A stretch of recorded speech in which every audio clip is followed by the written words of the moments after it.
V K Sanoj, ഇപ്പോൾ E P ജയരാജനെതിരായ ബന്ധു നിയമന വിവാദം, അതിൽ ഇ പി ജയരാജന്റെ ഭാര്യ, സഹോദരിയും CPM നേതാവുമായ പി കെ ശ്രീമതി MP-യുടെ മകൻ പി കെ സുധീർ നമ്പ്യാരെ ചട്ടം ലംഘിച്ചു കേരള സ്റ്റേറ്റ് ഇൻഡസ്ട്രിയൽ എന്റർപ്രൈസസ് ലിമിറ്റഡിന്റെ മാനേജിംഗ് ഡയറക്ടറായി നിയമിച്ചു എന്നുള്ളതായിരുന്നു ഒരു വിവാദം. ആ വിവാദത്തിൽ അവിടെ ഡയറക്ടർ സ്ഥാനത്തേക്ക് ശുപാർശ ചെയ്യപ്പെട്ടിരുന്ന രണ്ടുപേരുടെ പട്ടിക വെട്ടിക്കളഞ്ഞുകൊണ്ടാണ് ജയരാജൻ ബന്ധു നിയമനം നടത്തിയതെന്നായിരുന്നു അന്ന് വന്ന ആരോപണം, അല്ലേ?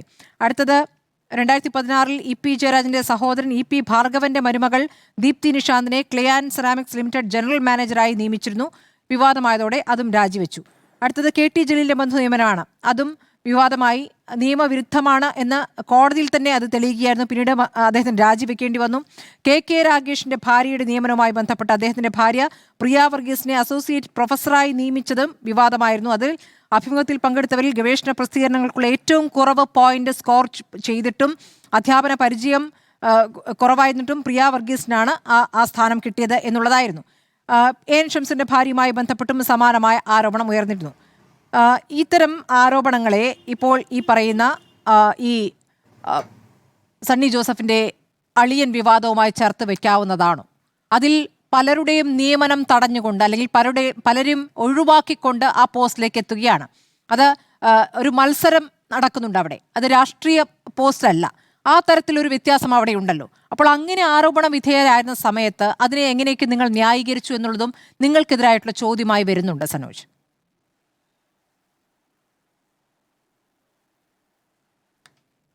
അല്ല, ആ ഘട്ടത്തിലെല്ലാം വലിയ ധാർമ്മികത ഇതേപോലെയുള്ള ചാനൽ ചർച്ചകളിൽ വിളമ്പിയവരാണ് ഇപ്പോൾ ഈ ബന്ധു നിയമനത്തെ ന്യായീകരിക്കുന്നവർ. ഇപ്പൊ യോഗ്യതയെക്കുറിച്ചാണല്ലോ പറയുന്നത്. ഇപ്പൊ യോഗ്യത തെളിയിക്കാൻ വേണ്ടിയിട്ട് നിങ്ങളിപ്പോൾ ഈ കാര്യത്തെ വല്ലാതെ വെള്ളപൂശാൻ വേണ്ടി ബിനോയ് തോമസിന്റെ ഫേസ്ബുക്ക് പോസ്റ്റ് ഉൾപ്പെടെ വായിച്ചല്ലോ. സ്മൃതി ഉൾപ്പെടെയുള്ള അവതാരകർ പല ഘട്ടങ്ങളിലും കോൺഗ്രസ് പ്രതിക്കൂട്ടിലാവുമ്പോൾ അത്ര ആവേശമുള്ള ഇൻട്രോ ഒന്നും പറയുന്നില്ല. ഇത് നമ്മുടെ ഇപ്പോൾ ഏതെങ്കിലും LDFന്റെ ഭാഗമായിട്ടുള്ള ഒരു ഓഫീസിലാണ് ഈ നിയമനം നടന്നിട്ടുണ്ടെങ്കിൽ ഈ ചർച്ചയുടെ ഇൻട്രോ എന്താവുമായിരുന്നു, സ്മൃതിയുടെ ആവേശം എന്താവുമായിരുന്നു ഒക്കെ നമുക്കറിയാം. ബിനോയ് തോമസ്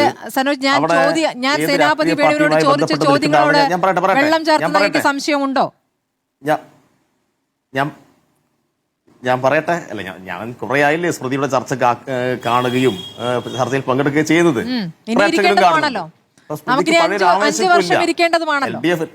അല്ലല്ല, ഞാൻ പറഞ്ഞത് സ്മൃതിക്ക് ഈ കാര്യത്തിൽ വേണ്ടത്ര ഒരു ആവേശമില്ല. നിങ്ങൾ ഒരാളുടെ ഫേസ്ബുക്ക് പോസ്റ്റ് വായിച്ചതിനെ വെള്ളപൂച്ചാൻ വേണ്ടി ഒരു നടക്കുകയാണ്. ഞാൻ പറയട്ടെ തർക്കമില്ല, ഞാൻ പറയട്ടെ. ഞാനിപ്പോ നിങ്ങളിപ്പോ ഒരാളുടെ ഫേസ്ബുക്ക് പോസ്റ്റിനെ കുറിച്ചാണ് പറഞ്ഞത്. ഇപ്പൊ നിയമിച്ച അഡീഷണൽ പ്രൈവറ്റ് സെക്രട്ടറി ആയിട്ടുള്ള ഇയാളുടെ ബന്ധുവിനെ കുറിച്ച്, അയാൾ പഞ്ചായത്ത് പ്രസിഡന്റ് ആയിരിക്കുന്ന ഘട്ടത്തിൽ അവിടെ അഴിമതി ആരോപണം ഉണ്ടായിട്ടുണ്ട്, വിജിലൻസ് കേസ് ഉണ്ടായിട്ടുണ്ട്.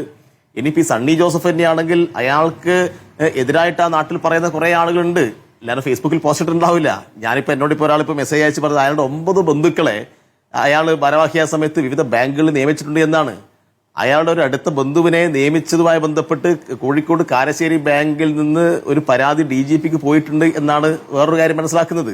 അപ്പൊ അതിനൊന്നും വിശദാംശങ്ങളിലേക്ക് ഇപ്പൊ കടക്കുന്നില്ല. അപ്പൊ അതുകൊണ്ട് ഒരാളുടെ ഒരു ഫേസ്ബുക്ക് പോസ്റ്റിനെ മുൻനിർത്തിയിട്ട് ഇയാളൊരു വിശുദ്ധനാണ് എന്ന് പറയുമ്പോൾ അയാളുടെ നാട്ടിൽ നിന്ന് അയാളുടെ സഹപ്രവർത്തകർ, അയാളുമായി ചേർന്ന് നിൽക്കുന്ന ആളുകൾ, ഇവരുടെ എല്ലാം ചെയ്തികൾ സംബന്ധിച്ച് അവരുടെ മനസ്സിലുള്ള അവർക്കറിയാവുന്ന കുറെ കാര്യങ്ങൾ ഇപ്പൊ പുറത്തേക്ക് വരുന്നുണ്ട്. നാളുകളിൽ ഇനിയും കുറെ പുറത്തേക്ക് വരും. അതുകൊണ്ട് ഏതെങ്കിലും ഒരു ഫേസ്ബുക്ക് പോസ്റ്റ് മുൻനിർത്തിയിട്ട് ഇയാളൊരു വിശുദ്ധനാണെന്ന് പറയരുത്. ഇയാളുടെ യോഗ്യത DCCക്ക് അത്ര ജനറൽ സെക്രട്ടറിമാരുണ്ട്. 10,000 കേരളത്തിൽ 10,000 DCC ജനറൽ സെക്രട്ടറിമാരുണ്ടാവും. 10,000-ൽ കൂടുതൽ ഉണ്ടാവും. സേനാപതി വേണു, ഞാൻ തെറ്റാണെങ്കിൽ നിങ്ങൾ പറയണം. ഏതാണ്ട് അതിൽ കൂടുതൽ വരും. അത്രയും ജനറൽ സെക്രട്ടറിമാരുണ്ട്. അപ്പൊ ജനറൽ സെക്രട്ടറി സ്ഥാനമൊക്കെ ഒരു യോഗ്യതയായി പറയുന്നത് ഞാൻ തർക്കിക്കുന്നില്ല. നിങ്ങളെ എല്ലാ ഘട്ടത്തിലും ഈ ചാനൽ ചർച്ചയിലേക്ക് സഹായിക്കുന്ന അല്ല ഉണ്ടാവും. ഞാൻ പറഞ്ഞ DCC ജനറൽ സെക്രട്ടറി സ്ഥാനത്തൊക്കെ എങ്ങനെ വരും നമുക്കറിയാലോ. ഞാൻ പറയണ സേനാപതി വേണു, നിങ്ങൾക്കറിയാലോ ഇതൊക്കെ എങ്ങനെയാണെന്ന്. അപ്പൊ അതൊന്നും ഒരു യോഗ്യതയല്ല. ഇപ്പൊ ഇവിടെ യോഗ്യത എന്താണ്? സണ്ണി ജോസഫിന്റെ സഹോദരി ഭർത്താവാണ് എന്ന ഒറ്റ യോഗ്യതയാണ്. ഇനിയിപ്പോ സണ്ണി ജോസഫ് ഇയാൾക്കൊരു പണി കൊടുക്കണം എന്നുണ്ടെങ്കിൽ സണ്ണി ജോസഫ് വിചാരിച്ചാലും മറ്റേതെങ്കിലും മന്ത്രി ഓഫീസ് നിയമിച്ചൂടെ? ഇപ്പൊ സണ്ണി ജോസഫിന്റെ ഓഫീസിലെ ഏറ്റവും പ്രധാനപ്പെട്ട ഒരു ചുമതലക്കാരനായി തന്റെ വീട്ടിൽ നിന്ന് ഒരാൾ വേണം ഒരു മന്ത്രി ഓഫീസിൽ എന്നത് അത് അത്ര കണ്ട് നല്ല കാര്യമാണ് എന്ന് തോന്നുന്നില്ല. പോട്ടെ, ഇനിയിപ്പോ ഈ പ്രശ്നം ഉയർന്നു വന്നു. ഒരു വിനോയ് തോമസിന്റെ ഫേസ്ബുക്ക് പോസ്റ്റ് അല്ലാതെ ഈ കോൺഗ്രസിന്റെ ഏതെങ്കിലും നേതാവ് ന്യായീകരിച്ചോ? കോൺഗ്രസിന്റെ ആളുകളെല്ലാം എന്തെല്ലാം ആവേശത്തിൽ ആരെയെല്ലാം ന്യായീകരിക്കാൻ വേണ്ടി വന്നു അല്ലേ? തനി പെർവർട്ടായി നടക്കുന്ന ആളെ വരെ ന്യായീകരിക്കാൻ വേണ്ടിയിട്ട് വാർ റൂം തുടങ്ങിയ ടീമല്ലേ ഇവര്? ഒരൊറ്റ അനങ്ങിയിട്ടില്ലല്ലോ. ഇന്ന് സഭയിൽ ഈ പ്രശ്നമൊക്കെ ഉണ്ടായപ്പോൾ ഈ പ്രശ്നം ഉന്നയിച്ചതിന് ശേഷം ഞാൻ സഭയിലുണ്ട്, ഞാൻ ശ്രദ്ധിച്ചു ഏതെങ്കിലും ഒരു കോൺഗ്രസിന്റെ ആൾ ഇതിനെ ന്യായീകരിക്കാൻ വേണ്ടി വരുന്നത് ഒരാളും ന്യായീകരിക്കാൻ വേണ്ടി വന്നിട്ടില്ല. എന്താണ്, കണ്ണൂർ DCC കൊടുത്ത ലിസ്റ്റ് വെട്ടിയിട്ട് ഇയാളുടെ സ്വന്തം താല്പര്യപ്രകാരം നിയമിച്ചതാണ്. കോൺഗ്രസ് പാർട്ടിയിൽ നിന്ന് വേണ്ടത്ര പിന്തുണയില്ല. ഇനിയിപ്പോൾ ഇതെല്ലാം പറഞ്ഞതിന്റെ ഭാഗമായിട്ട് നാളെ ചിലപ്പോൾ പിന്തുണയിൽ വരുമെന്ന് എനിക്ക് പറയാൻ കഴിയില്ല. ഏതായാലും ആദ്യഘട്ടത്തിൽ ഒരു KPCC പ്രസിഡന്റിനെതിരായിട്ട് ഒരു ആരോപണം ഉയർന്നു വന്നപ്പോൾ അതങ്ങനെയല്ല, ഇത് ഞങ്ങളുടെ പാർട്ടി തീരുമാനിച്ചാണ്, കണ്ണൂർ DCCയുടെ ശുപാർശ പ്രകാരമാണ്, അത് KPCCയുടെ തീരുമാനപ്രകാരമാണ്, ഇത് പൊളിറ്റിക്കൽ നിയമനമാണ് എന്ന് ആർജവത്തിൽ പറയേണ്ട ഉത്തരവാദിത്വം ആ ഭാഗത്തുള്ള ആളുകൾക്കുണ്ട്. അതൊന്നും പറഞ്ഞിട്ടില്ല. പിന്നെ എന്തിനാ നിങ്ങളിതിനെ വല്ലാതെ ന്യായീകരിക്കാൻ വേണ്ടി പോകുന്നത്? അപ്പൊ അതുകൊണ്ട് ഇതെല്ലാം എന്തിനു വേണ്ടിയിട്ടുള്ളതാണ് മനസ്സിലാവും. അതുകൊണ്ട് അഴിമതി ആര് നടത്തിയാലും, അഴിമതി നടത്താൻ വേണ്ടി ആര് ശ്രമിച്ചാലും കയ്യോട് പിടിക്കപ്പെട്ട ഇത് തന്നെയാണ് അവസ്ഥ. പിന്നെ എന്തെല്ലാം പ്രിവിലേജാണ് കോൺഗ്രസിന് കിട്ടിക്കൊടുക്കുന്നത് ആലോചിച്ച് നോക്കിയേ. ഇപ്പൊ VD സതീശനും ഈ സംഘവും എല്ലാ കാലത്തും പറഞ്ഞത് ഇവിടെ എണ്ണയുടെ വില വർദ്ധിക്കുമ്പോൾ സംസ്ഥാനത്തെ നികുതി ഒഴിവാക്കിയിട്ട് കേരളത്തിലെ ജനങ്ങളെ രക്ഷിക്കണമെന്നല്ലേ പറഞ്ഞത്, അല്ലേ? അങ്ങനെ പറഞ്ഞില്ലേ? നികുതി ഭീകരത എന്നായിരുന്നു പറഞ്ഞത്. ആ നികുതി ഭീകരത എന്ന പ്രയോഗം നടത്തിയിട്ടുള്ള ഇപ്പോ കോൺഗ്രസിൽ ഇപ്പൊ അവശേഷിക്കുന്നുണ്ടല്ലോ. അവരിപ്പോ നടക്കുന്ന ഭീകരതയെ കുറിച്ച് എന്താ പറയുന്നത്? 7 രൂപ ഒരു മാസം കൊണ്ട് വർദ്ധിച്ചു. ആ ഒരു മാസം കൊണ്ട് വർദ്ധിച്ച 7 രൂപ 2 രൂപ സംസ്ഥാന ഖജനാവിന് കിട്ടുകയാണ്. അത് വേണ്ടെന്ന് പറഞ്ഞ് കേരളത്തിലെ ജനങ്ങളെ സഹായിക്കാൻ ഇവർ പറഞ്ഞ പഴയ വാദം തന്നെ മുൻനിർത്തിയിട്ട് ഇവർക്ക് സാധിക്കണ്ടേ? പക്ഷെ നിങ്ങൾ ഉണ്ടാക്കിയ ഉണ്ടാക്കി വെച്ചിരിക്കുന്ന കടം കാരണമാണെന്ന് അദ്ദേഹം പറയുന്നു. ഈ പറയുന്ന ധവളപത്രം വരുമ്പോൾ അതിലുണ്ടാകും കൂടുതൽ ഡീറ്റെയിൽസ് എന്നാണ് അദ്ദേഹം പറഞ്ഞു വെച്ചത്. അതും പൊളിഞ്ഞല്ലോ. ധവളപത്രം വരുന്നതിന് മുന്നേ കേരളത്തിന്റെ ഖജനാവിൽ എത്രയുണ്ട് ഇപ്പൊ കേരളത്തിന്റെ മുൻ ധനകാര്യമന്ത്രി സഭയിൽ പറഞ്ഞല്ലോ. RBIയുടെ കണക്ക് ഉദ്ധരിച്ചിട്ടാണ് KN ബാലഗോപാൽ സഭയിൽ പറഞ്ഞത്. കടം വാങ്ങാതെ ഏത് സംസ്ഥാനമാണ് മുന്നോട്ട് പോകുന്നത്? കോൺഗ്രസ് ഭരിക്കുന്ന സംസ്ഥാനങ്ങൾ എന്താ അവസ്ഥ? കർണാടകയിൽ കടം വാങ്ങുന്നില്ലേ? കോൺഗ്രസ് ഭരിക്കുന്ന തെലങ്കാനയിൽ കടം വാങ്ങുന്നില്ലേ? അവിടെയെല്ലാം ശമ്പളം മുടങ്ങിയില്ലേ? ഹിമാചൽ എന്താ അവസ്ഥ? കടം വാങ്ങാതെ ഏതെങ്കിലും സംസ്ഥാനത്ത് മുന്നോട്ട് പോകാൻ വേണ്ടി കഴിയുന്നുണ്ടോ?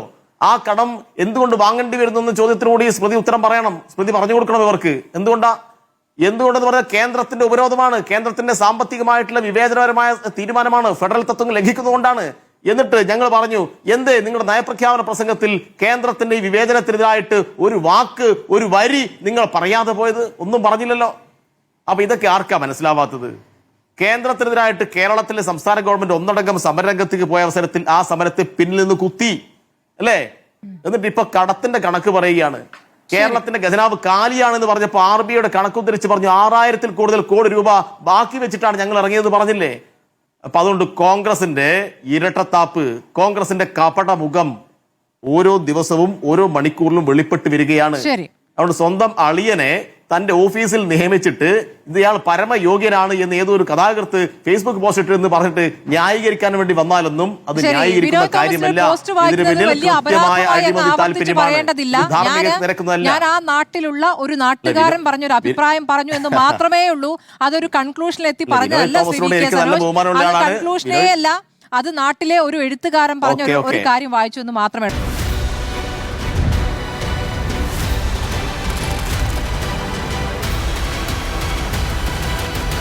Debate with Smriti Parathikkad.